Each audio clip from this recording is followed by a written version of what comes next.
박서윤은 자기 집의 아침 향기를 잘 알고 있었다. 새로 갈아낸 스페셜티 원두의 고소한 향, 거실 화병에 꽂힌 백합의 은은한 향기, 그리고 옆자리 베개에 남아있는 이지훈의 향수 잔향이 뒤섞인 향기였다. 지난 5년간 그 향기는 그녀에게 집이라는 단어의 정의와도 같았다. 오늘 아침도 지난 수백 번의 아침처럼 그녀는 말없이 커피를 마시며 거대한 옷장 앞에서 출근할 정장을 고르는 남편을 바라보았다.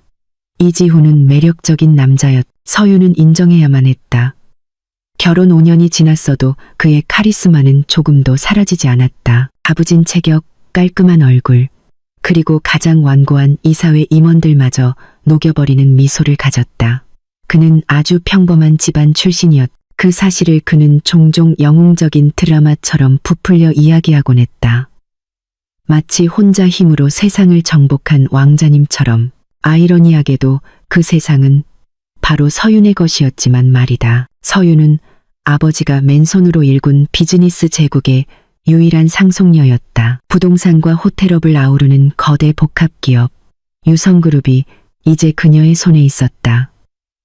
그녀는 똑똑하고 단호했으며 비즈니스 세계에서 존경받았다. 자신만의 왕좌에 앉은 여왕이었다. 하지만 집에서 이지훈 앞에서는 왕관을 내려놓았다. 그녀는 그저 남편을 지지하는 아내이자 동반자가 되고 싶었다. 그녀는 지훈에게 자회사 중 하나의 대표이사 자리를 주었고 최고급 시설을 무제한으로 이용하게 해주었으며 그가 그들 성공의 얼굴이 되도록 내버려 두었다. 대중의 눈에 이지훈은 아내를 호화롭게 살게 해주는 멋진 남편이었다. 진실을 아는 사람은 극소수에 불과했다. 지훈은 그저 박서윤이라는 태양의 빛을 반사하는 달에 불과하다는 것을. 여보, 오늘 점심 약속에 이거 어때? 지훈의 목소리가 서윤의 상념을 깨뜨렸다. 그녀가 고개를 돌리자 지훈이 실크 넥타이 2개를 들고 있었다. 하나는 네이비색, 다른 하나는 마룬색이었다. 네이비색이 좋겠어. 서윤이 부드럽게 답했다. 당신 셔츠랑 더 잘 어울려. 지훈이 활짝 웃었다.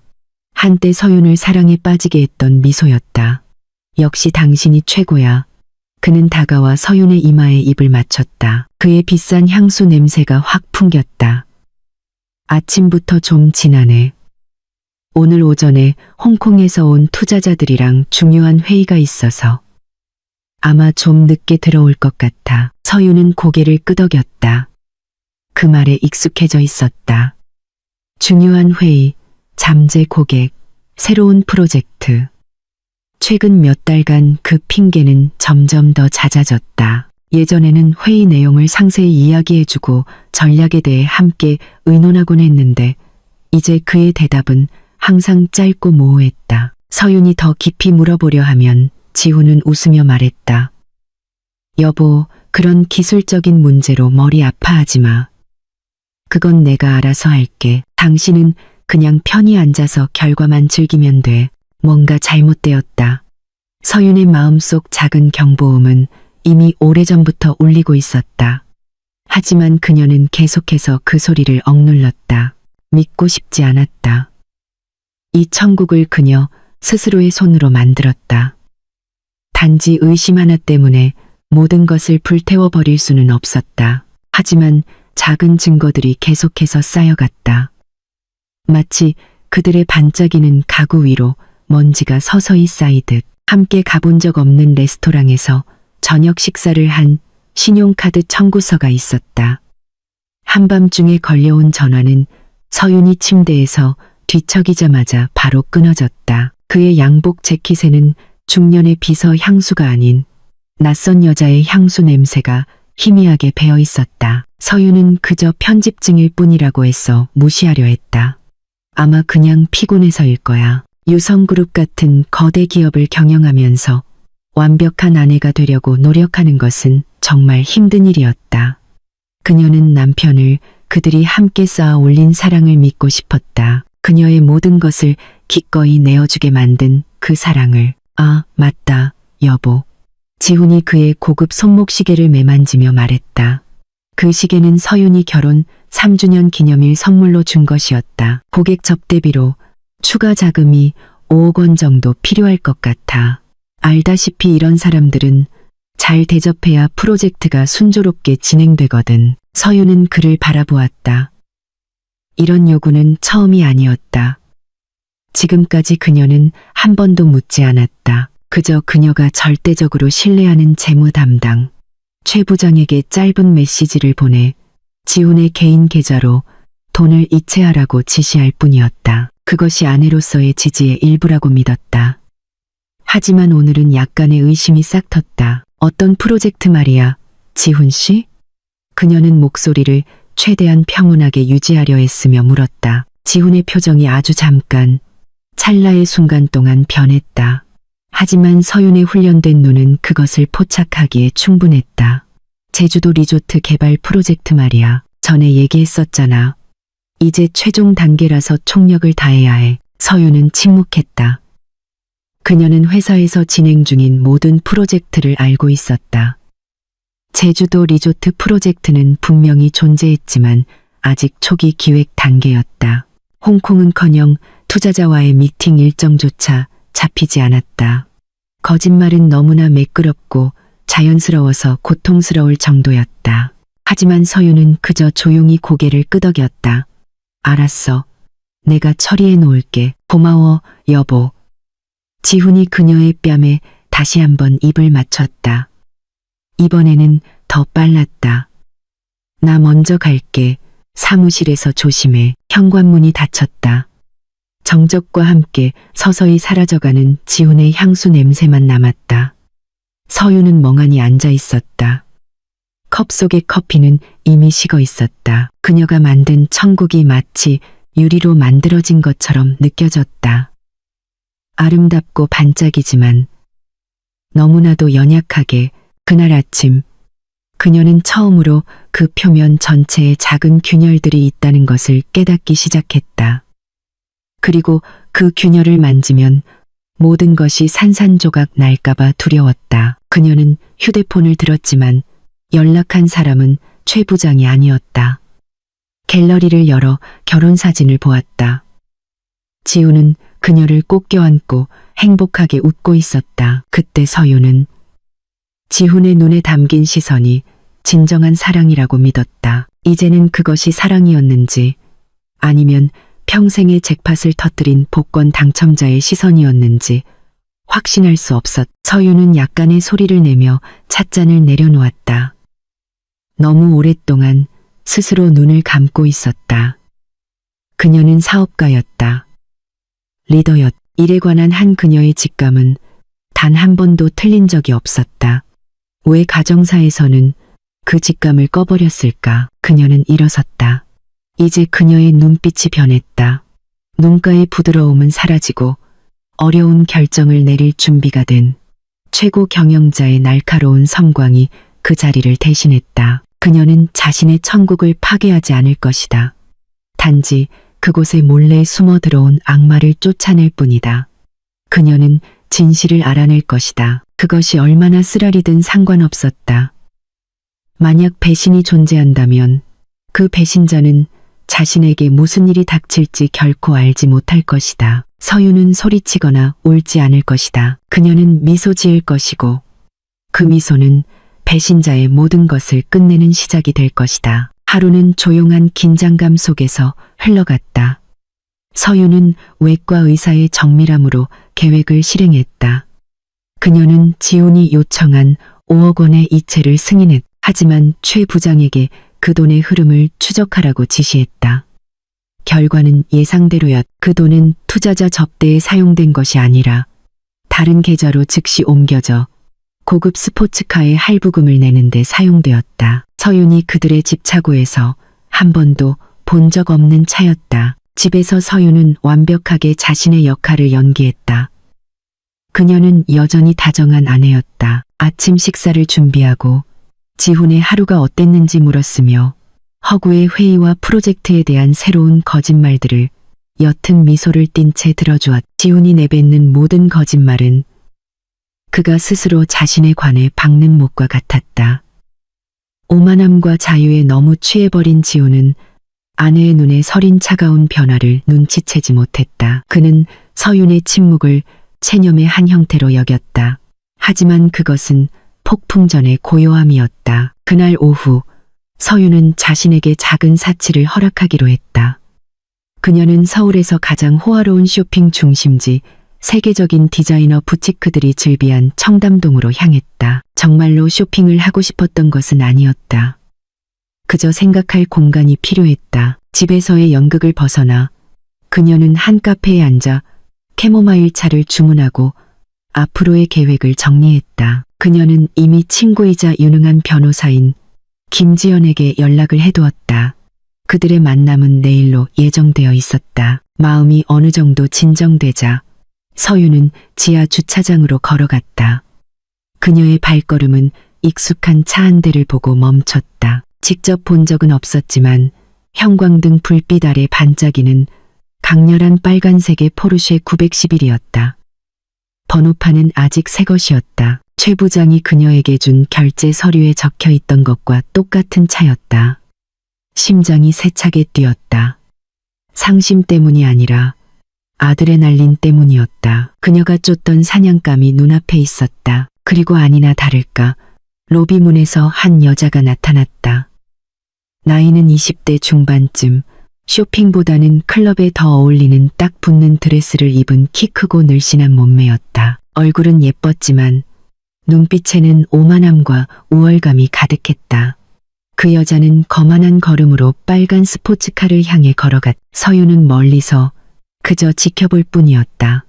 그 광경을 무시하고 떠날 수도 있었지만 무언가가 그녀를 붙잡았. 남편과 공모하여 자신을 배신한 여자의 얼굴을 보고 싶었다. 나중에 이름이 한유라라는 것을 알게 된 그 여자는 서윤의 존재를 알아차린 듯했다.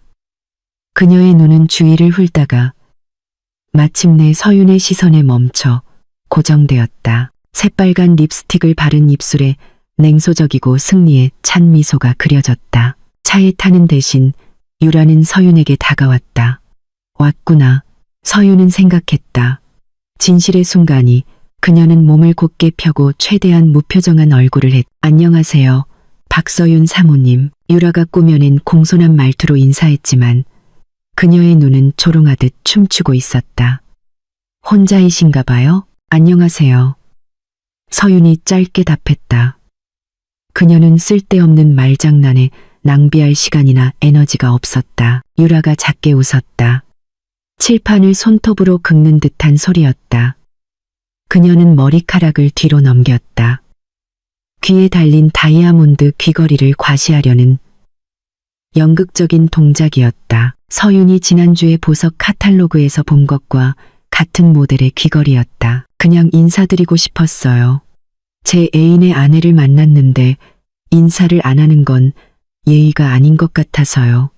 안 그런가요? 유라가 애인이라는 단어를 강조하며 말했다. 서윤은 여전히 침묵하며 그 여자가 독백을 계속하도록 내버려 두었다. 기대했던 분노의 반응이 없자 유라는 약간 짜증이 난 듯했. 그녀는 비장의 무기를 꺼내 들었다. 그녀는 손을 들어 포르쉐 로고가 달린 차키를 서윤의 얼굴 바로 앞에서 흔들었다. 키체인은 심지어 비닐에 쌓여 있었다. 그녀는 비장의 무기를 꺼내 들었. 보세요. 그녀가 자랑스럽게 말했다. 목소리는 마치 큰 승리를 선포하는 것처럼 높아졌다.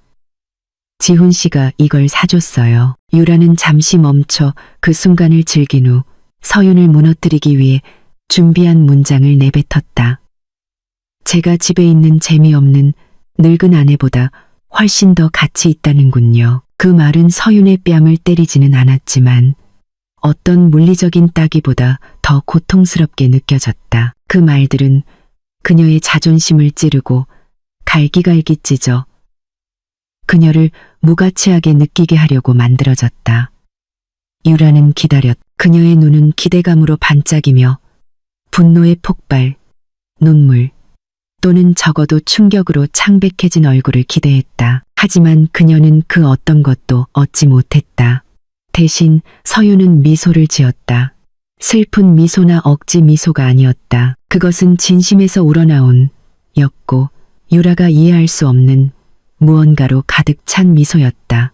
재미있다는 듯한, 마치 세상에서 가장 웃긴 농담을 들은 것처럼. 세차, 축하해요. 서윤이 차분하고 맑은 목소리로 말했다. 그게 전부였다. 그 반응에 유라는 당황했다. 서윤을 망신 주려던 그녀의 계획은 완전히 실패했다. 마치 허공에 주먹질을 한 것 같았. 그녀의 모든 최상의 탄약은 결국 공포탄에 불과했. 서윤은 그녀가 정신을 차릴 기회를 주지 않았다. 그녀는 다시 한번 정중하게 고개를 끄덕인 후 돌아서서 몇 줄 떨어진 곳에 주차된 자신의 차로 걸어갔다. 그 빨간 스포츠카보다 3배는 더 비싼 검은색 고급 세단이었다. 차에 들어가 문이 닫히자 바깥의 모든 소음이 차단되었다. 서윤의 얼굴에서 미소가 서서히 사라졌다. 그녀는 손가락 마디가 하얗게 될 때까지 운전대를 꽉 잡았고 숨이 가빠졌다. 그녀는 울지 않았다. 눈물은 이 배신에 허락할 수 없는 사치였다. 고통은 있었다. 날카롭고 찌르는 듯한. 하지만 그 고통 위로 다른 무언가가 빠르게 자라나고 있었다. 차갑고 얼어붙는 분노, 자신의 왕국이 분수도 모르는 졸병들에게 휘저어진 여왕의 분노, 재미없는 늙은 아내. 내가 훨씬 더 가치 있어. 유라의 말이 귓가에 맴돌았다. 둘 다 얼마나 어리석은가. 유라는 선물 받은 차에 대한 자부심으로 그 차가 자기가 모욕하고 있는 여자의 돈으로 산 것임을 몰랐다. 그리고 남편인 지우는 자신이 누리는 모든 호화로움의 원천을 가지고 놀 수 있다고 생각할 만큼 어리석었다. 그들 둘은 전투에서 이겼다고 생각했다. 그들은 서윤이 이것을 아직 전쟁으로 여기지도 않았다는 것을 몰랐다. 이것은 단지 게임일 뿐이었. 그리고 오늘 밤 서윤은 게임판을 뒤집을 것이다. 그녀는 모든 말을 회수하고 모든 접근을 차단하고 그들을 아무것도 없이 좌초시킬 것이다. 서윤은 차에 시동을 걸었다. 차가 주차장을 빠져나갈 때 그녀는 여전히 빨간 차 옆에 어리둥절하게 서 있는 유라를 흘끗 보았다. 서윤은 다시 미소 지었다. 이번에는 자기 자신을 위한 미소. 한 아내의 마지막 미소였다. 왜냐하면 오늘 밤 집으로 돌아갈 박서윤은 더 이상 지훈이 알던 그 아내가 아니기 때문이다. 그녀는 자신의 판결을 집행할 준비가 된 집행관이었다. 망설임 없이, 자비 없이 집으로 가는 길은 다르게 느껴졌다. 서윤이 늘 지나던 길, 우뚝 솟은 고층 빌딩들, 반짝이는 도시의 불빛들, 모든 것이 낯설게 보였다. 마치 다른 렌즈를 통해 보는 것 같았다. 여정의 끝에서 그녀를 기다리는 웅장한 집은 더 이상 천국처럼 느껴지지 않았다. 오늘 밤 그곳은 거대한 연극 무대처럼 느껴졌고 서윤은 자신의 시나리오도 모른 채 눈먼 주연 배우 역할을 하는 것에 신물이 났다. 그녀는 정밀하고 감정 없는 움직임으로 차고에 차를 주차했다. 그녀의 자리 옆에는 넓은 빈 공간이 기다리고 있었. 지금쯤 다른 곳, 다른 삶 속에 주차되어 있을지도 모르는 지훈의 차가 있어야 할 공간이었다. 그녀는 고요한 집 안으로 들어섰다. 가사도우미들은 이미 별채로 돌아갔다. 거실에 있는 앤티크 괴종시계에 똑딱거리는 소리만이 그녀와 함께했다. 매 순간의 똑딱거림이 카운트다운처럼 들렸다. 그녀는 옷을 갈아입지도 자신을 위해 준비된 저녁 식사에 손을 대지도 않았다. 그저 아이보리색 벨벳 소파에 앉아 문 쪽을 멍하니 바라보았다. 기다렸다. 밤 11시경 마침내 지훈의 차 소리가 들렸다. 현관문이 열리고 지훈이 쾌활한 미소를 지으며 들어왔다. 그는 심지어 작은 콧노래까지 흥얼거렸다. 그는 너무나 가벼워 보였다. 너무나 걱정 없어 보였다. 그는 비싼 술 냄새와 아까 주차장에서 맡았던 것과 같은 여자의 향수 잔향을 풍겼다. 거짓된 승리의 향기. 여보, 아직 안 잤어? 그가 다가와 서윤의 이마에 키스하며 물었다. 서윤은 피하지 않았다. 그 남자의 입술이 그녀의 피부에 닿는 것을 내버려 두었다. 낯선 사람의 손길처럼 차갑게 느껴졌. 당신 기다렸어. 회의는 어땠어? 그녀가 물었다. 그녀 자신의 귀에도 평소처럼 들리는 목소리였다. 엄청났어. 지훈이 재킷을 벗어 소파에 아무렇게나 던지며 외쳤다. 서윤이 늘 속으로 싫어하던 습관이었다. 그 투자자들이 완전히 감명받았어. 이 프로젝트는 무조건 성공할 거야.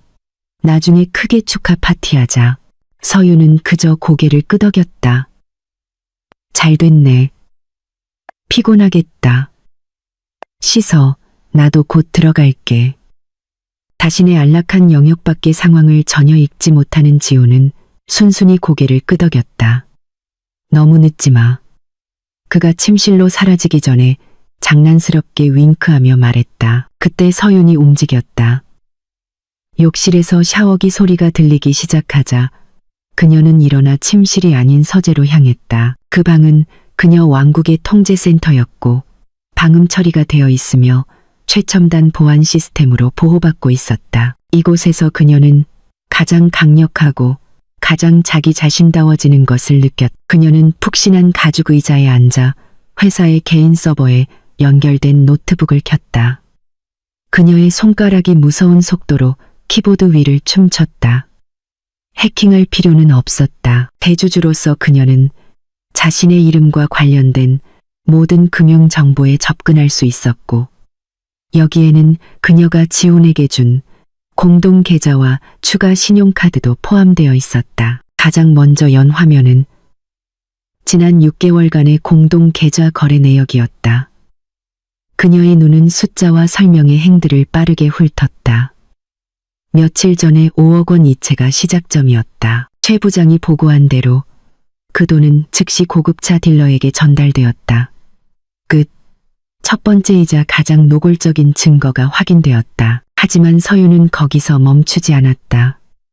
이것은 더 이상 차에 관한 문제가 아니었다. 이것은 지훈이 구축한 거짓말의 네트워크 전체를 해체하는 것에 관한 것이었다. 그녀는 더 과거로 거슬러 올라가기 시작했다. 마치 파괴된 문명의 폐허를 파헤치는 고고학자처럼.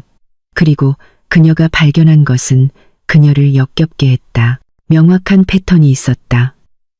지훈이 출장을 갈 때마다 항상 이중 거래가 있었다. 하나는 사무실의 보고서가 제출된 법인 호텔에서, 다른 하나는 같은 지역의 낭만적인 빌라나 부티크 호텔에서 추가 개인 신용카드로 결제되었다. 지난달 3일간의 부산 출장을 예로 들면 공식 보고서에는 유성그룹 계열 호텔에 묵었다고 되어 있었다. 하지만 신용카드 명세서에는 해운대의 개인 수영장이 딸린 프라이빗 빌라의 청구서가 찍혀 있었다. 낭만적인 분위기로 유명한 해변 레스토랑에서의 2인 스파와 저녁 식사 청구서까지 완벽하게 갖춰져 있었다. 그리고 애매하게 이름 붙여진 지출들이 있었다.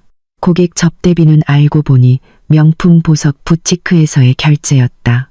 서윤은 거래 내역을 확대했다. 날짜는 그녀가 유라의 귀에서 다이아몬드 귀걸이를 보기 일주일 전과 일치했다. 사무실 자산 구매는 알고 보니 지훈이 베를린에서 부동산 콘퍼런스에 참석해야 할 때 파리의 한 부티크에서 산 여러 개의 명품 핸드백 구매였다. 거짓말은 너무나 체계적이고 너무나 치밀했다.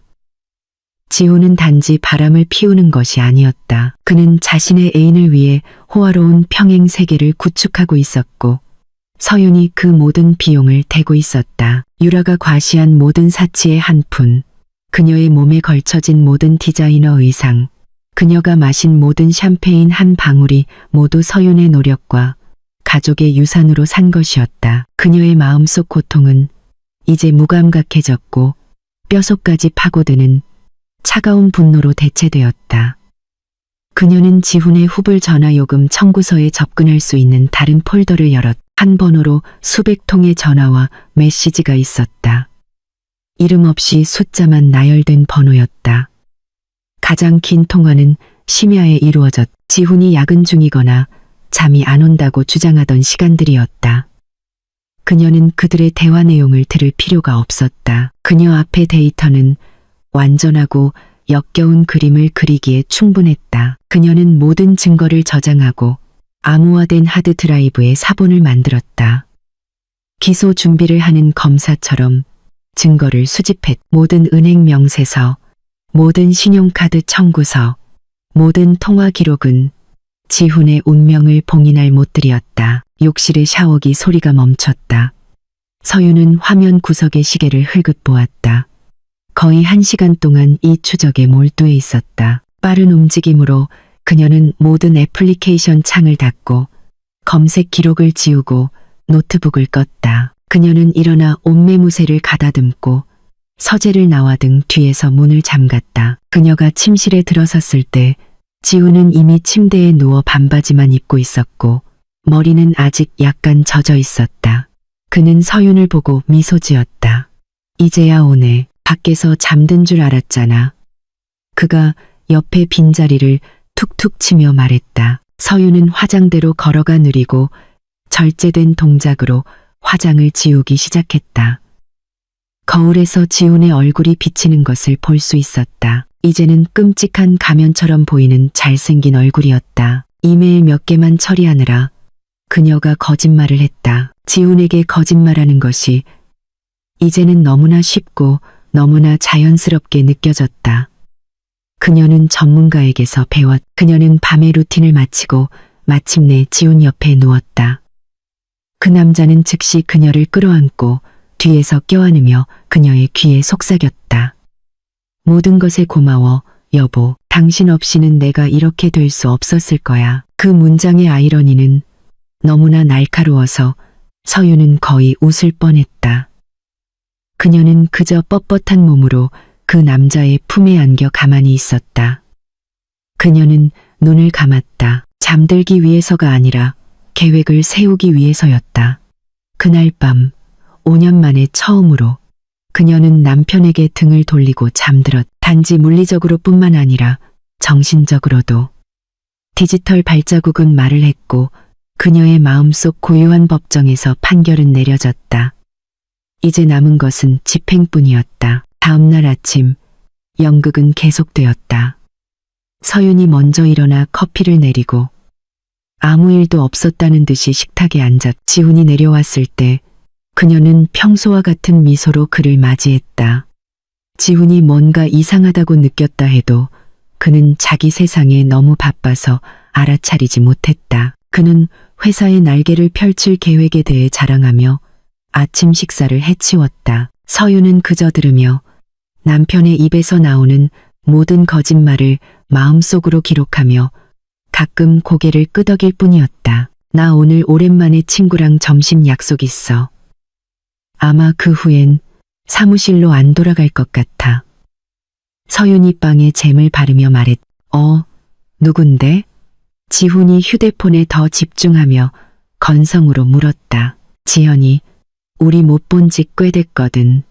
서윤이 답했다. 지훈은 그저 동의하는 듯한 소리를 냈다.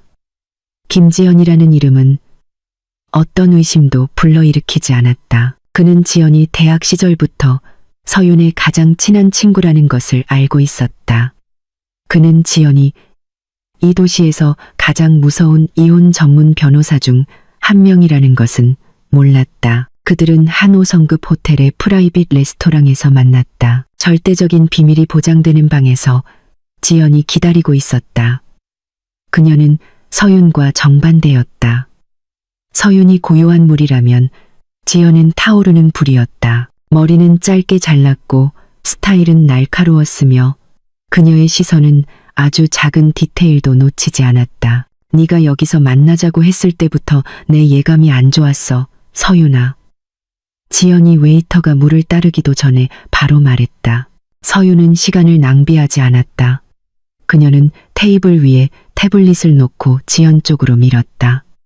직접 봐. 거의 20분 동안 방 안의 유일한 소리는 점점 거칠어지는 지연의 숨소리와 가끔씩 참는 듯한 낮은 욕설뿐이었다. 그녀는 서윤이 준비한 모든 문서 페이지를 넘겼다. 은행 명세서 사본, 디지털 형광펜으로 표시된 신용카드 청구서, 통화 기록, 그리고 유라가 방심했을 때 서윤이 몰래 찍은 빨간 스포츠카 사진까지 다 보고 난 후 지연은 태블릿을 거칠게 내려놓았다. 그녀의 얼굴은 분노로 붉어졌다. 개자식, 분수도 모르는 기생충 같은 놈. 내가 처음부터 저놈은 내 재산만 노리는 거라고 했잖아. 서윤은 침착했다. 내가 그럴 줄 알았다는 말은 필요 없어. 지연아, 난 전략이 필요해. 지연의 얼굴에서 분노가 서서히 가라앉았다. 그 자리를 차가운 전문가의 표정이 대신했다.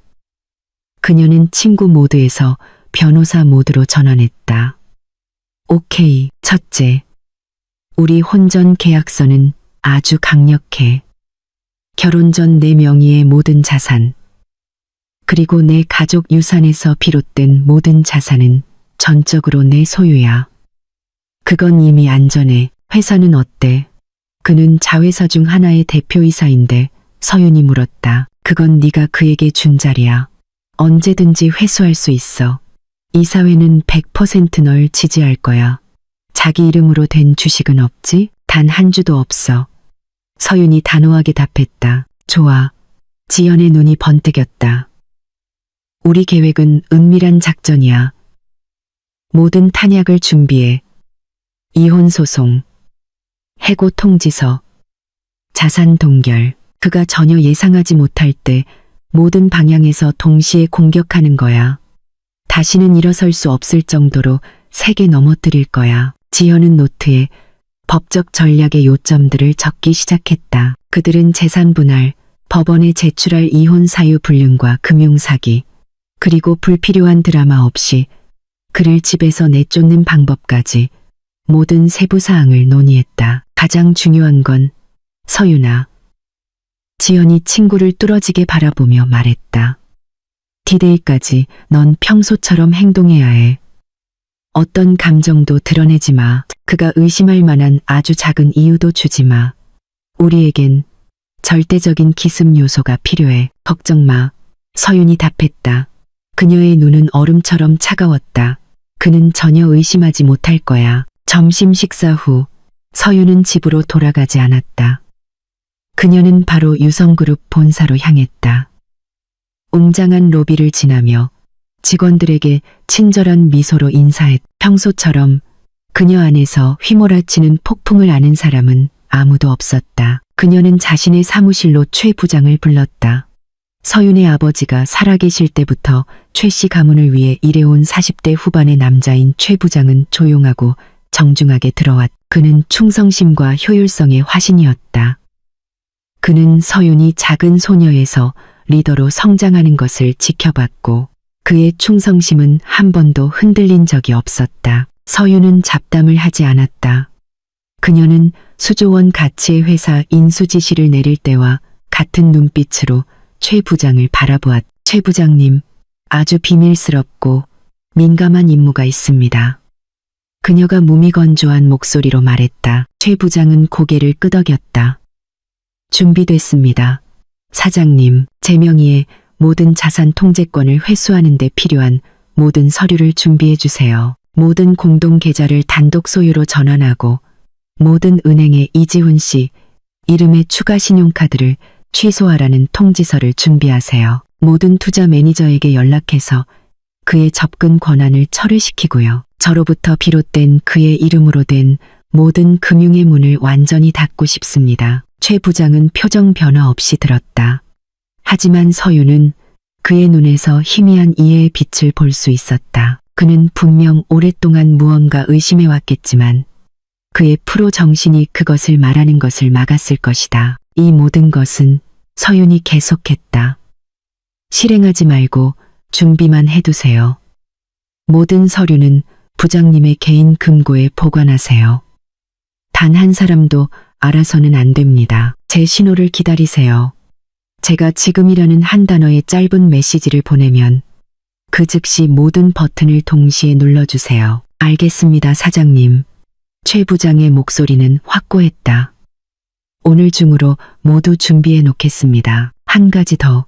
서윤이 덧붙였다. 유성 프로퍼티 대표이사 이지훈에 대한 불명예 해고 통지서를 준비하세요. 사유는 개인적 이익을 위한 회사 자금 횡령으로 이미 가지고 계신 이체 증거들을 첨부하세요. 이번에는 최 부장의 눈에 섬광이 스쳤다.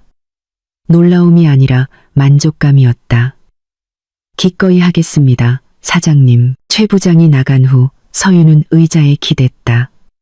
그녀는 하늘 높은 사무실 창문 너머로 도시의 풍경을 바라보았다. 피곤했지만 동시에 강인함을 느꼈다. 그녀의 동맹군들은 이제 각자의 위치에 있었다. 변호사는 법의 대포를 준비했고 재무관리자는 보급선을 끊을 준비가 되었다. 모든 체스말을 배치했다. 그녀는 이제 언덕 위에서 전장을 내려다보는 장군이었다. 새벽 공격 명령을 내릴 적절한 시기를 기다리고 있었다. 이제 그녀가 해야 할 일은 며칠 더 연기를 계속하는 것뿐이었다. 자신의 음악이 곧 멈출 것이라는 사실을 모르는 남편과 마지막 춤을 추는 것. 다음 며칠은 물속을 걷는 것처럼 느껴졌다. 시간은 느리게 흘렀고 모든 움직임은 무겁고 계산적이었다. 지훈에게는 아무것도 변하지 않았다. 세상은 여전히 그를 중심으로 돌았고 태양은 여전히 그를 위해 떠올랐다. 그는 아내가 연주하는 음악에 맞춰 벼랑 끝에서 춤을 추고 있다는 사실을 깨닫지 못했다. 보이지 않는 지휘자 서유는 모든 음표를 완벽하게 연주하며 그를 피할 수 없는 종말로 이끌었다. 그녀는 이전보다 더 좋은 아내가 되었다. 따뜻한 미소로 지훈의 귀가를 맞이하고 그의 허구적인 이야기들을 귀에 깊게 들어주었으며 심지어 그의 상상 속 프로젝트에 대해 영리한 조언을 해주기도 했다. 그녀는 자신만의 연극 무대에서 상을 받은 여배우였다. 그녀는 지훈이 가장 좋아하는 음식을 요리하고 그의 셔츠가 완벽하게 다려지도록 했으며 그가 이 궁전의 왕이라고 믿게 내버려 두었다. 지훈의 자신감은 위험한 수준으로 부풀어 올랐다. 그는 서윤의 부드러움을 체념의 표시로 해석했고 서윤의 침묵을 그녀가 순종적인 자금 제공자로서의 역할을 받아들였다는 증거로 여겼다. 그는 더 부주의하고 더 오만해졌다. 그는 더 이상 셔츠깃에 묻은 유라의 향수 냄새를 숨기려 하지 않았고 서윤이 너무 어리석거나 두려워서 알아차리지 못할 것이라고 생각했다. 어느 날 밤 그는 작은 벨벳 상자를 들고 집에 돌아왔다. 그는 자선가와 같은 미소로 서윤에게 그것을 건넸다. 당신을 위한 거야, 여보. 서윤이 상자를 열었다.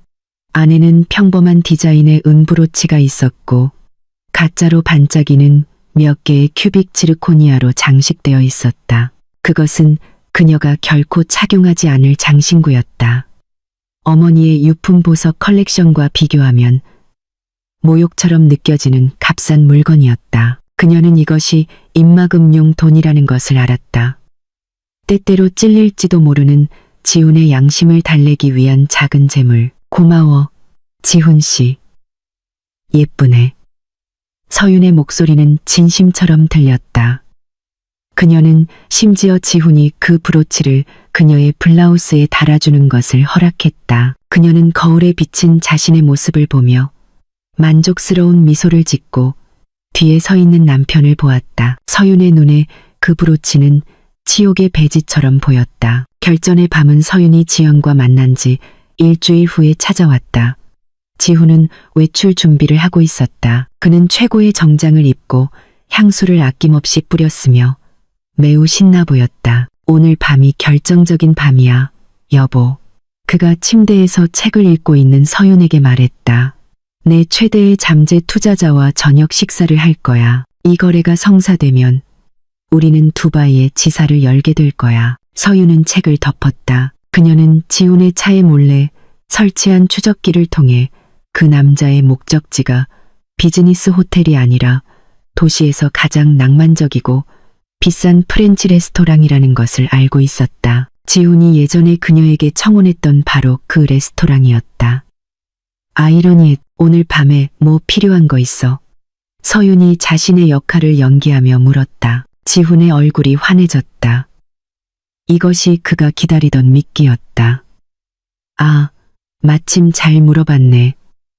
내 신용카드 한도가 좀 걱정돼서 어제 차 사고 나서 아직 처리할 시간이 없었거든. 이렇게 중요한 사람을 접대하는데 계산대에서 창피한 일이 생기면 안 되잖아. 그는 서윤이 해결책을 제시하기를 기다리며 말을 멈췄다. 그래서? 서윤이 순진한 척 물었다. 혹시 모르니까 내 계좌에 현금을 좀 이체해 줄 수 있을까? 한 10억 원 정도? 약속할게. 이건 우리가 한 투자 중에 최고의 투자가 될 거야. 그의 목소리는 가머니설로 가득했다. 10억 원. 환상적인 액수였다. 마치 사탕 사달라고 조르는 것처럼 가볍게 요구했다. 그 돈은 결코 회사 투자가 되지 않을 것이다. 그 돈은 출장이라는 명목하에 지훈과 유라의 호화로운 두바이 휴가 자금이 될 것이었다. 서윤은 그를 오랫동안 바라보았다. 잠시 동안의 침묵. 지훈은 너무 많이 요구했나 싶어 불안해졌다. 그때 서윤이 미소 지었다. 지훈은 너무 많이 요구했나 싶어. 지훈은 그를 오랫동안 바라보았다. 너무나 부드럽고 사랑이 가득한 미소였다. 물론이지, 여보. 당신의 꿈을 위해서라면 뭐든지 내일 아침에 처리해 놓을게. 지훈의 어깨에서 긴장이 즉시 사라졌다. 그는 안도의 웃음을 터뜨리며 침대 옆으로 다가와 서윤을 꼭 껴안았다. 그는 아내의 머리 꼭대기에 입을 맞추고 그녀의 향기로운 머리 냄새를 들이마셨다. 당신은 정말 세상 최고의 아내야. 서윤아, 당신을 가진 건 정말 행운이야. 그가 진심으로 속삭였다. 그는 정말로 자신의 말을 믿었다. 그의 좁은 마음 속에서 그는 정말로 운이 좋다고 느꼈다. 그는 모든 것을 가졌. 순종적인 부자 아내, 자신을 숭배하는 젊은 애인, 그리고 힘들게 노력할 필요 없는 호화로운 삶. 서윤은 그 포옹에 응답하지 않았다.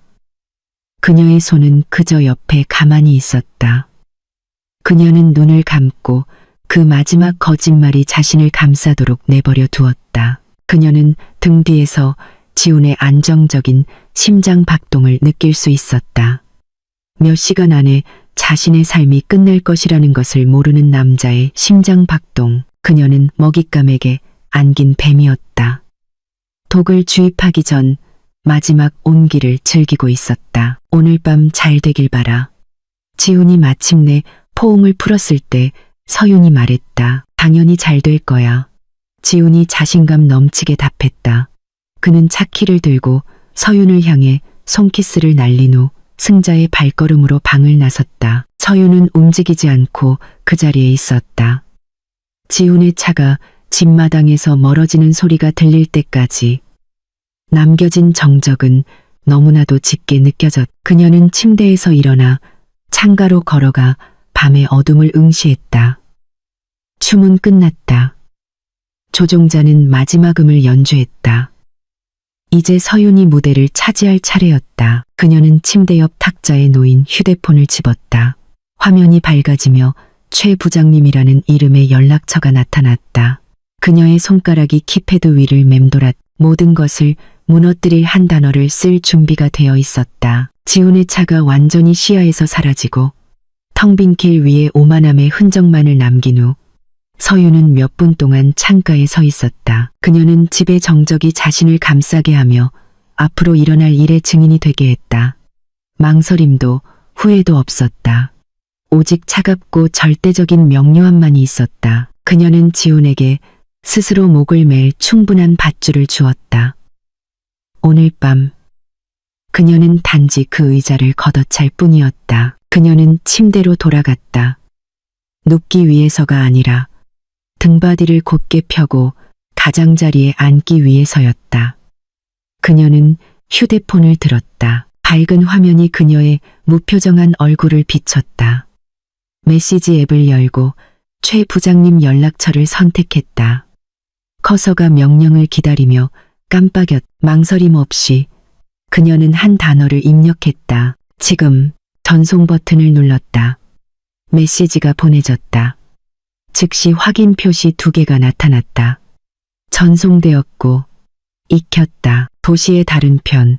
아직 불이 켜진 사무실에서 짧은 메시지 한 통이 수신되었다. 지체 없이 질문 없이 일련의 디지털 명령이 군사 작전처럼 정밀하게 실행되었다. 이사회에 이메일이 발송되고 모든 은행에 통지가 보내졌으며 투자 시스템에서 명령이 실행되었다. 5분도 채 안 되어 지훈이 자신의 것이라고 믿었던 금융세계는 흔적도 없이 사라졌다. 서유는 휴대폰을 화면이 아래로 향하게 하여 탁자에 내려놓았다. 그녀는 일어나 욕실로 걸어가 따뜻한 물을 샤워기에 틀었다. 그녀는 마치 5년간의 거짓말의 잔여물을 피부에서 씻어내는 것처럼 몸을 씻었다. 편안한 실크 잠옷을 입고 나왔을 때 그녀는 지난 몇 달 동안 느꼈던 것보다 더 가벼워진 것을 느꼈다. 막이 내렸다. 공연은 끝났. 이제 그녀는 주연 배우가 자신이 어두운 무대에 홀로 남겨졌다는 것을 깨닫기만을 기다리면 되었다. 한편 도시 반대편에서 지훈과 유라는 세상의 꼭대기에 있었다. 그들은 그 프렌치 레스토랑 최고의 자리에 앉아 있었다. 지훈이 예전에 서윤 앞에 무릎을 꿇었던 바로 그 자리였다. 그들은 가장 비싼 메뉴인 랍스터 테르미도르, AO 와규 스테이크, 그리고 돔페리뇽 샴페인 한 병을 주문했다. 우리를 위하여, 자기. 지훈이 잔을 들며 말했다. 그리고 두바이에서의 우리의 미래를 위하여. 유라는 즐겁게 웃으며 지훈의 잔에 자신의 잔을 부딪혔다.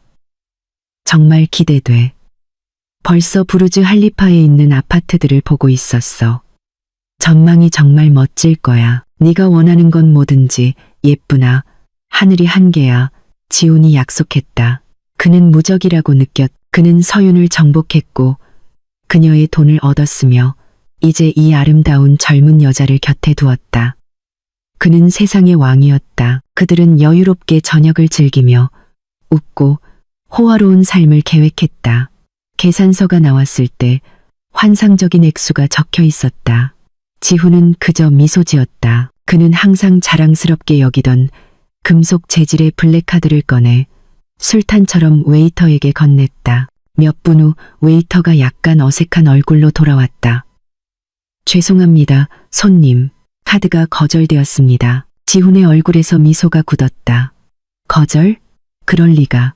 다시 해봐요. 기계가 오류일 수도 있잖아. 웨이터는 고개를 끄덕이고 갔다가 같은 표정으로 다시 돌아왔다. 여전히 안 됩니다. 손님. 은행에 문의하라는 메시지가 뜹니다. 유라의 얼굴이 변하기 시작했다. 왜 그래? 지훈 씨? 설마 카드값 내는 걸 잊었다고 말하지 마. 당연히 아니지. 지훈이 쏘아붙였다. 창피함이 치밀어 오르기 시작했다. 이건 분명 은행 시스템 오류야. 그는 지갑에서 다른 카드, 플래티넘 카드를 꺼냈다. 이걸로 해봐요. 결과는 같았다. 거절. 그는 또 다른 카드를 시도했다. 거절. 차가운 땀이 지훈의 관자놀이를 적시기 시작했다. 다른 테이블에서 들려오는 속삭임이 들렸다. 유라의 숭배하던 얼굴은 이제 찡그린 채 경멸로 가득 차 있었다. 잠깐 ATM에 좀 다녀올게. 지훈이 평정을 유지하려 애쓰며 말했다. 그는 일어나 호텔 로비에 있는 ATM으로 빠르게 걸어갔. 그는 카드를 넣고 비밀번호를 입력하고 현금 인출 옵션을 선택했다. 기계 화면이 깜빡이다가 끔찍한 메시지를 표시했다. 잔액이 부족합니다. 심장이 멎는 것 같았다. 그럴 리가. 그는 서윤이 며칠 전에 5억 원을 이체했다는 것을 알고 있었고 그의 주 계좌에는 항상 최소 2천만 원의 비상금이 있었다. 그는 다시 시도했다. 이번에는 잔액 조회 옵션을 선택했다. 화면에는 그를 어지럽게 만드는 숫자가 표시되었다. 17, 452원. 패닉이 그를 덮쳤다. 그는 심호흡을 했다. 진정해. 분명 시스템 오류야. 그는 휴대폰을 꺼내 떨리는 손으로 모바일 뱅킹 앱을 열었다. 비밀번호와 지문을 입력해야 했다. 앱이 열렸을 때 그는 세상이 무너지는 것을 느꼈다. 같은 숫자가 휴대폰 화면에 떠 있었다. 17, 452원. 그의 모든 계좌, 예금 계좌, 투자 계좌. 모두 잔액이 0이거나 아주 작은 숫자를 보였다. 마치 거대한 블랙홀이 그의 모든 부를 빨아들인 것 같았다. 그는 창백한 얼굴로 테이블로 돌아왔다. 그래서? 유라가 퉁명스럽게 물었다. 오늘 밤 은행 시스템에 큰 문제가 있나 봐. 내 모든 계좌에 접근할 수가 없어. 그의 목소리는 힘없이 들렸다. 유라는 혐오스러운 눈으로 그를 쳐다보았다. 은행 문제. 아니면 원래 파산했는데 지금까지 허풍만 떤 거야? 나 파산 안 했어. 지훈이 억눌린 채 소리쳤고 레스토랑 전체의 주목을 끌었다. 그 창피한 문제를 해결하기 위해 유라는 끊임없이 투덜거리며 자신의 카드로 계산해야만 했다. 그들의 빨간 스포츠카 안에서의 귀갓길은 차갑고 조용했다. 그들의 뜨거웠던 관계는 지훈의 계좌 잔고와 함께 증발해버렸다. 유라의 아파트에 도착하자마자 지훈은 은행 고객 서비스에 연락을 시도했다. 하지만 이미 영업시간이 지난 후였다. 그는 무엇을 해야 할지 몰랐다. 그는 고립되고 그를 지탱해주던 세상과 단절된 느낌이었다. 패닉에 빠진 그의 머릿속에 떠오르는 유일한 합리적인 설명은 하나뿐이었다. 이건 분명 서윤과 관련이 있을 거야. 아마 서윤이 낭비를 했거나 해커가 그들의 계좌를 공격했을 수도 있다. 그는 단 한순간도 이것이 그의 순종적인 아내의 의도적인 행동이라고 생각하지 않았다. 그는 집으로 가야 했다. 서윤과 이야기해야 했다. 어쩌면 그녀에게 소리치고 설명을 요구해야 했다. 그는 혼란스러운 상태로 집을 향해 차를 몰았다.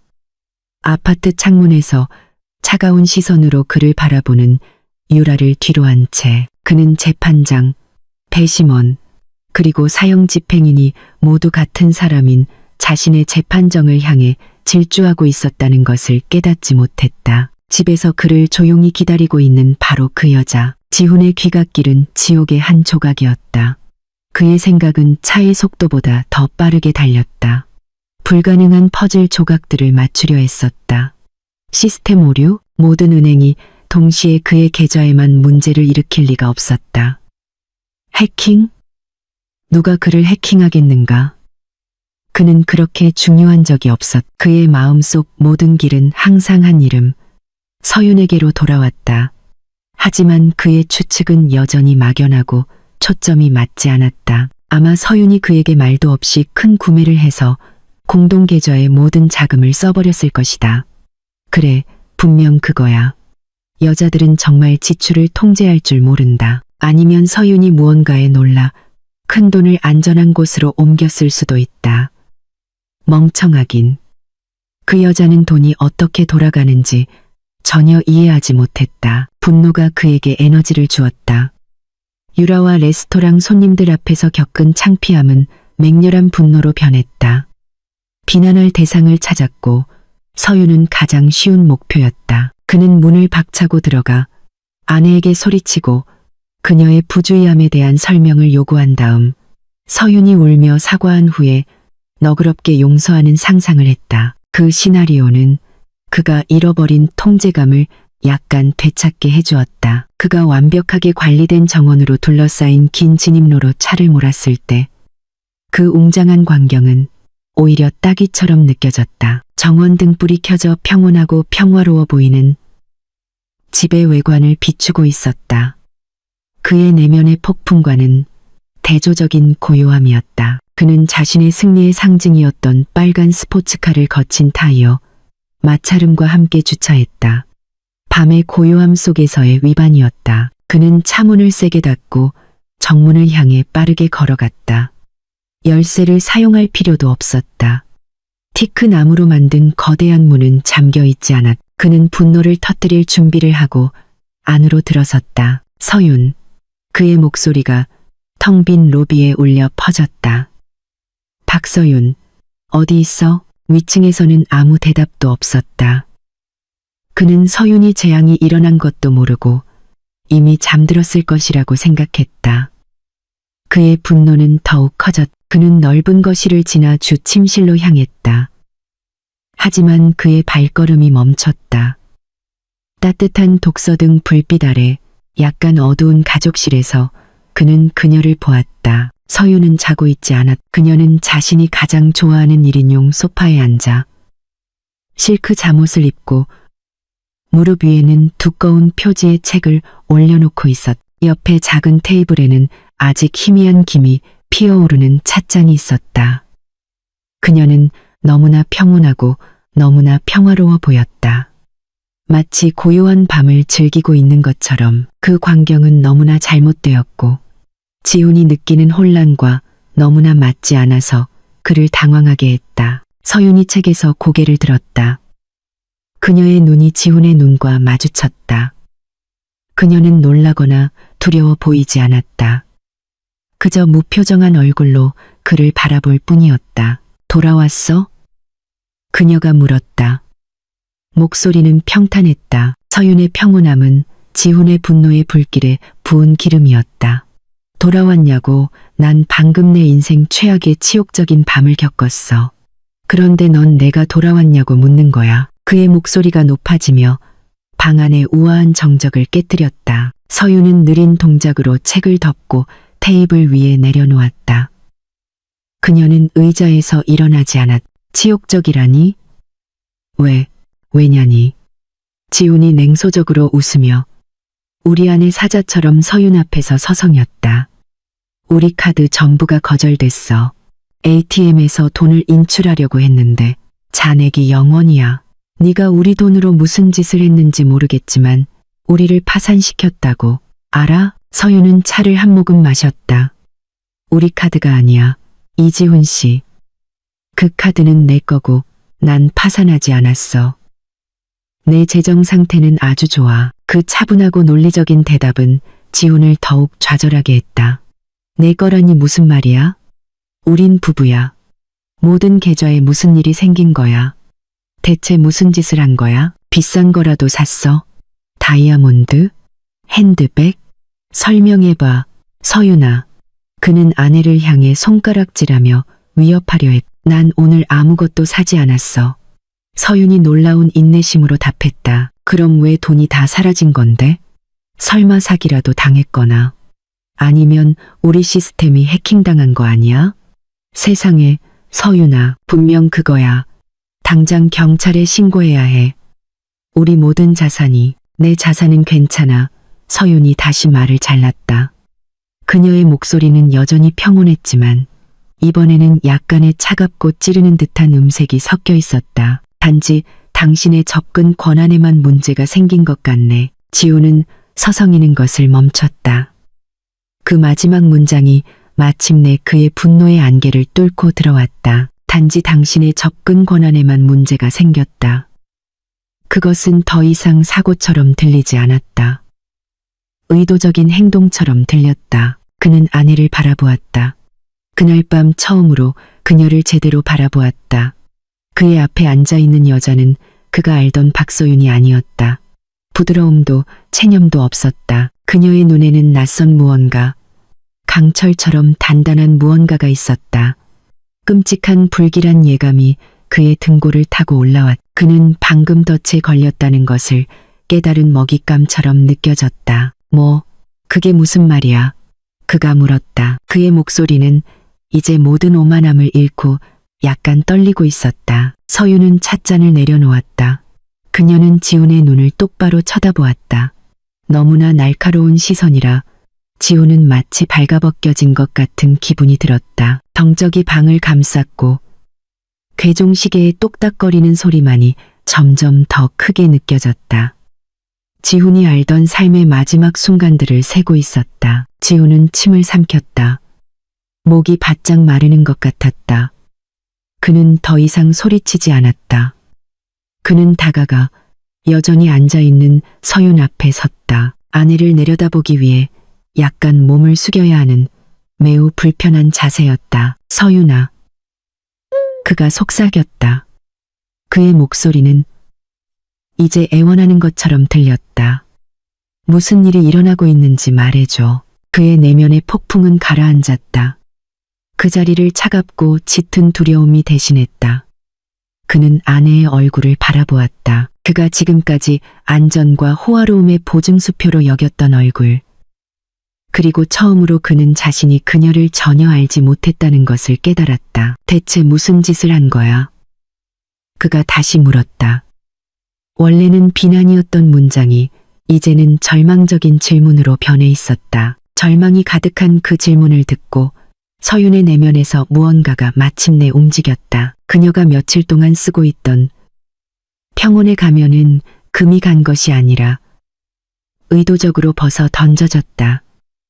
그녀의 무표정한 얼굴이 서서히 미소로 바뀌었다. 눈에는 웃음기가 없는 그 미소는 차갑고 권위적이며 약간의 실망의 흔적을 담고 있었다.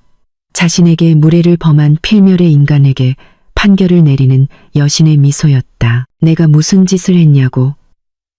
그녀가 낮은 목소리로 반복했다.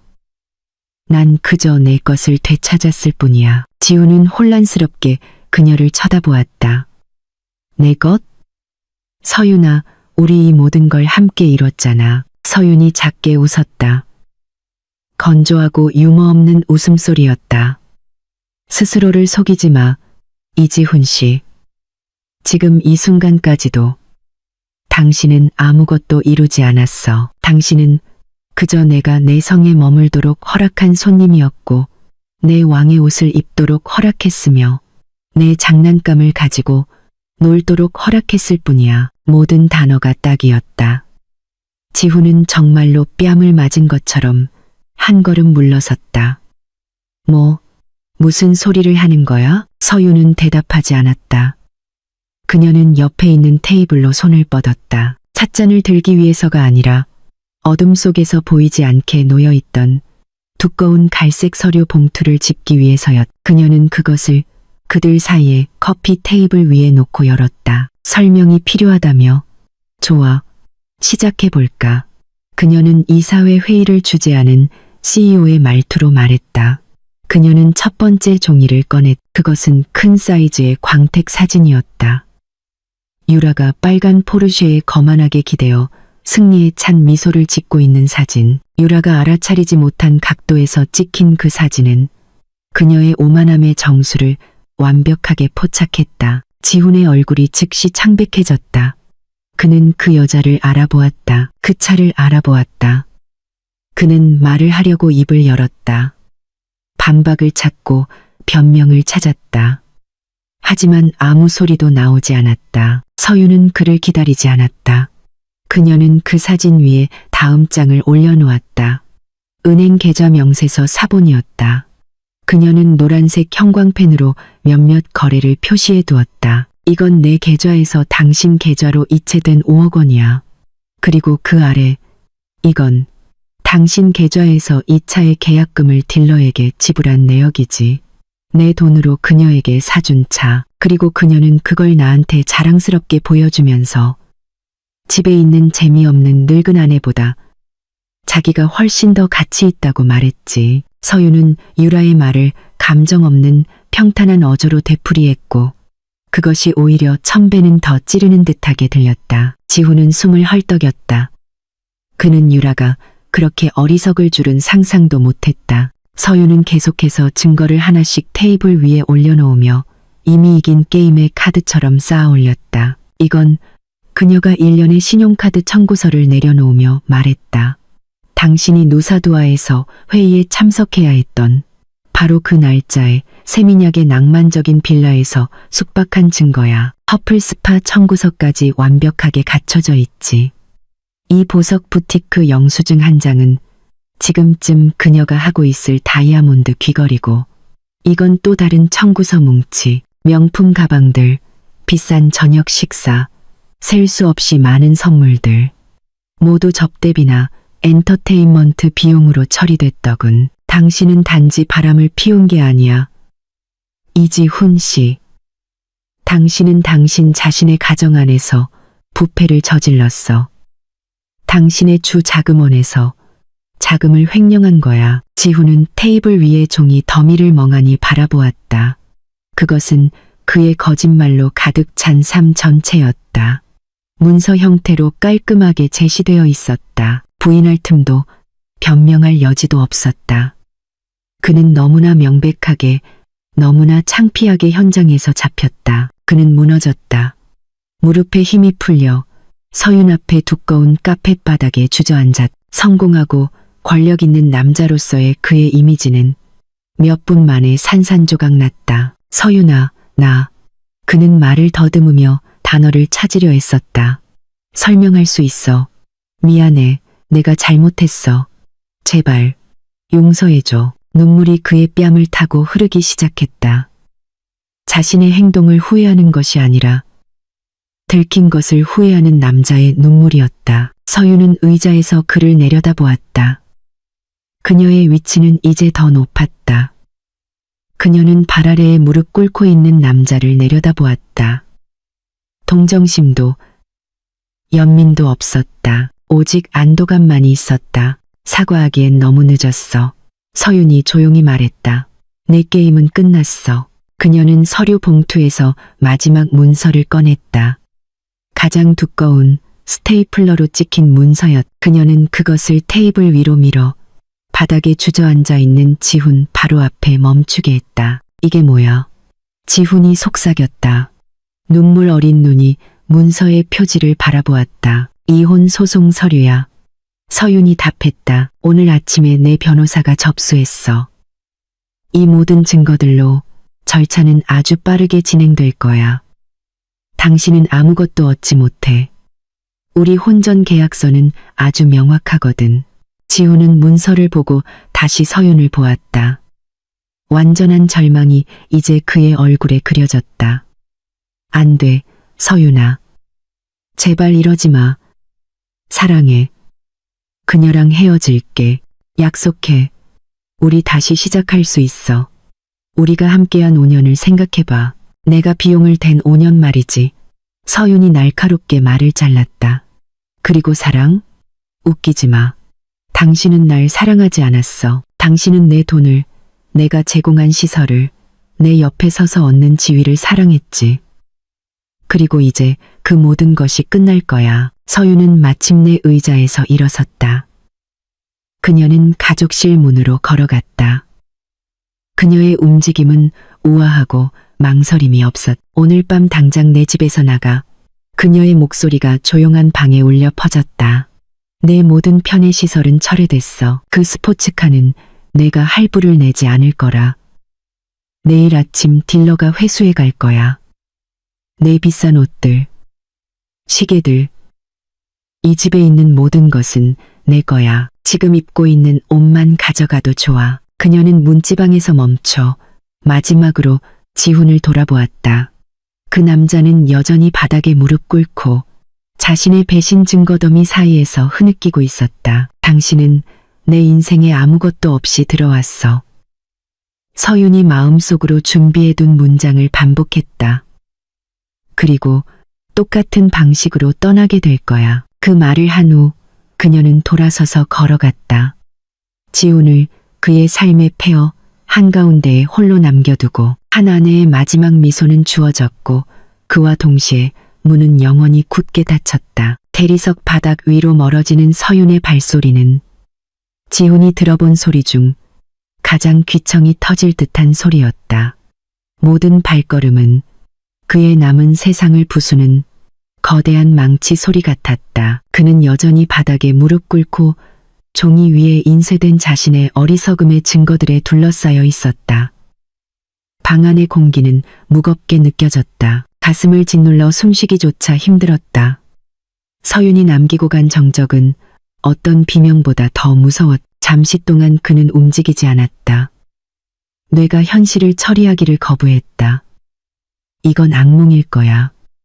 곧 푹신한 침대에서 서윤이 옆에 있는 채로 깨어날 것이다. 그리고 이 모든 것은 그의 죄책감이 만들어낸 환상일 뿐이다. 그는 눈을 꼭 감았다. 다시 떴을 때 모든 것이 정상으로 돌아오기를 바라며, 하지만 눈을 떴을 때 종이 더미는 여전히 거기에 있었다. 이혼 소송 서류는 여전히 차가운 검은 글씨로 그를 노려보고 있었다. 부정의 단계는 깨졌고 그 자리를 거대한 패닉의 물결이 대신했다. 무언가 해야 했다. 이대로 둘 수는 없었다. 이 모든 것을 잃을 수는 없었다. 패닉에 빠진 움직임으로 그는 일어섰다. 다리가 젤리처럼 느껴졌다. 그는 가족실 밖으로 달려나갔다. 그의 눈은 미친 듯이 서윤의 모습을 찾았다. 그는 웅장한 나선형 계단 아래에서 그녀를 보았다. 한 손으로 난간을 잡고 위로 올라가려 하고 있었다. 서윤아, 기다려.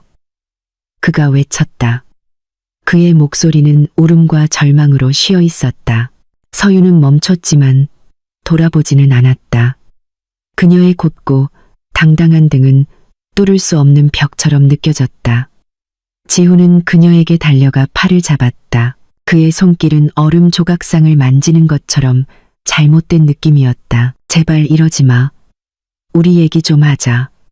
뭐든지 할게. 서윤은 마침내 돌아보았다. 하지만 그녀의 시선은 지훈의 얼굴이 아니었다. 그녀는 혐오스러운 눈빛으로 자신의 팔을 움켜쥔 지훈의 손을 쳐다보았다. 천천히. 지훈은 마치 전기에 감전된 것처럼 손을 놓았다. 더 이상 할 얘기 없어. 이지훈 씨. 서윤의 목소리는 조금의 떨림도 없었다. 모든 말은 다 했어. 하지만 난 널 사랑해. 지훈이 마지막 무기를 시도했다. 예전에는 항상 서윤을 녹일 수 있었던 말들이었다. 내가 실수한 거 알아. 큰 실수. 하지만 그게 널 사랑하지 않는다는 뜻은 아니야. 그녀는 아무것도 아니야. 그냥 일탈이었어. 당신이 내 세상이야.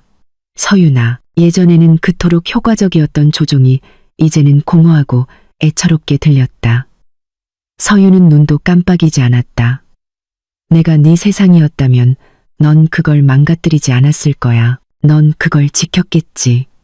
넌 내 세상을 망가뜨린 게 아니야, 이지훈 씨. 넌 단지 그 내용물을 훔치려 했을 뿐이야.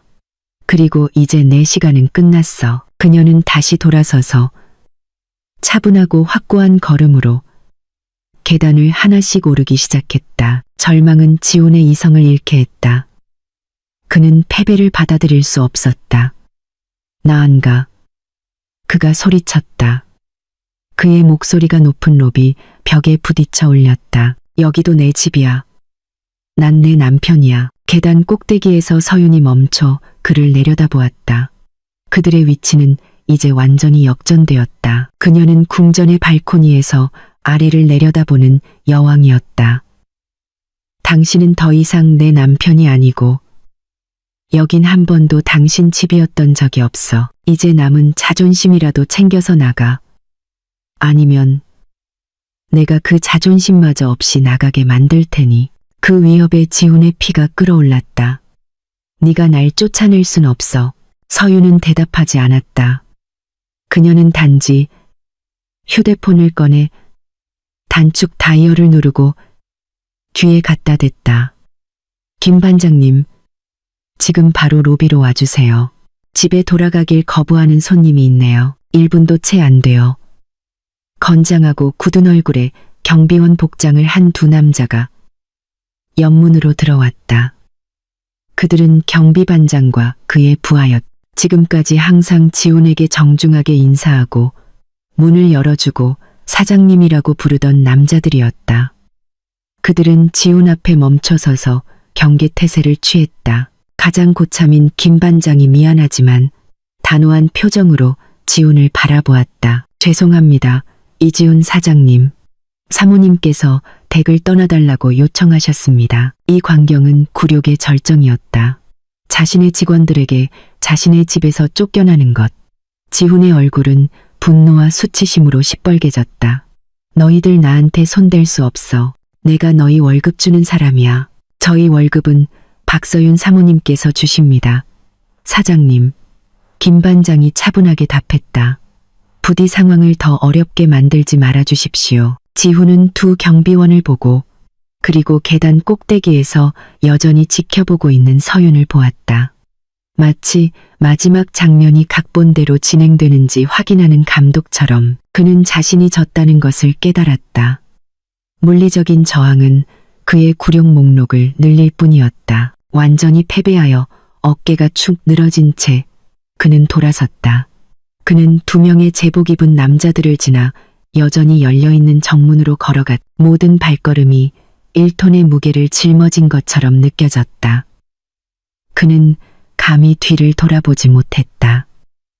서윤의 얼굴에 떠오른 승리의 미소를 보고 싶지 않았. 비록 그 미소가 없을지도 모른다고 생각했지만 아마도 공허함만이 있을 것이다. 차가운 밤 공기 속으로 문지방을 넘어섰을 때 그는 등 뒤에서 목소리를 들었다. 잠깐만요.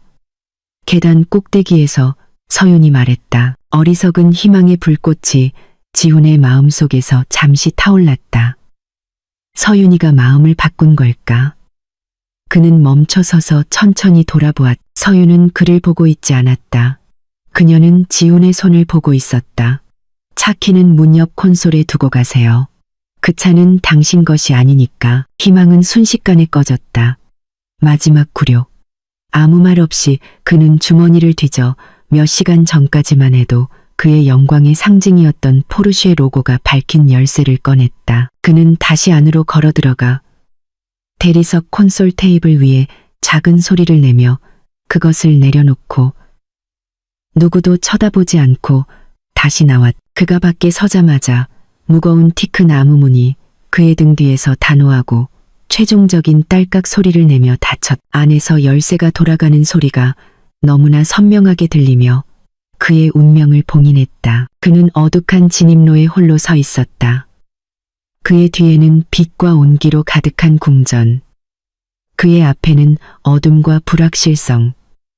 그는 빨간 스포츠카를 보았다. 이제 그것은 그의 어리석음의 기념비처럼 느껴졌다.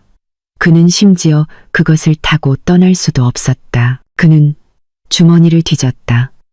쓸모없는 카드들만 들어있는 지갑과 휴대폰뿐이었다. 그는 카카오 택시 앱을 열었다가 디지털 지갑 잔액도 0원이라는 사실을 끔찍하게 깨달았다. 그는 아무것도 없었다. 정말로 아무것도 없었. 그는 다시는 들어갈 수 없는 집의 대문 앞 차가운 보도블록 위에 주저앉았다. 그의 억눌린 흐느낌 소리는 밤의 정적 속으로 사라졌다. 문은 굳게 닫혔고 그 너머로 그의 화려했던 5년의 삶은 영원히 사라졌다. 1년이 흘렀다. 계절이 바뀌었고 삶도 마찬가지였다.